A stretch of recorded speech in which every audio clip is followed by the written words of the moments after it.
شیرینکان من السلام علیکم. آب و طعام از نعمتهای خداوند است. خوردن و نوشیدن کارهایی است که برای زنده ماندن مایان ضرور است. بدون طعام و آب حیات ما زیر خطر میماند. دین ما برایمان آداب خوردن را تعلیم داده است. امروز میخواهم با شما درباره همان آداب صحبت کنم.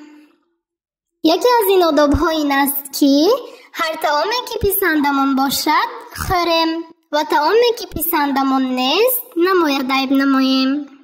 اینچنین در خوردن و آشامیدن اسراف ننماییم، زیرا خداوند ما را از اسراف کاری منع نموده گفته است: وَكُلُوا وَاشْرَبُوا وَلَا تُسْرِفُوا إِنَّهُ لَا يُحِبُّ الْمُسْرِفِينَ.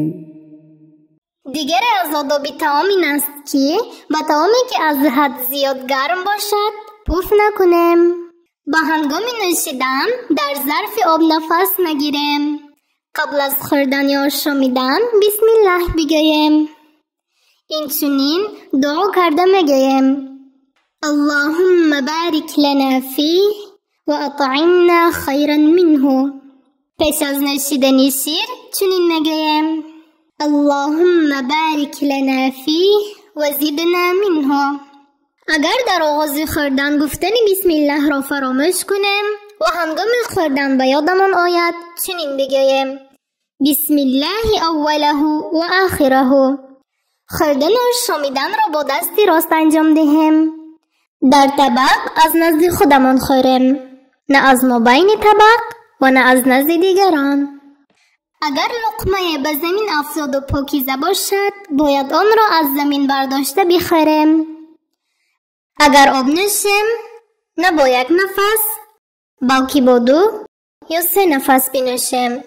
پس از خوردن و یا آشامیدن الحمدلله بگوییم. در حق آشپزها دعا را فراموش نکنیم. برایشان چنین دعا نماییم: اللهم اطعم من اطعمنا و اسقی من سقانا. اگر ما عملهای بالا را اجرا نماییم ما سنتهای پیامبرمان صلی الله علیه و سلم را در مورد خوردن و آشامیدن اجرا نموده‌ایم. خداوند از ما و شما قبول فرماید.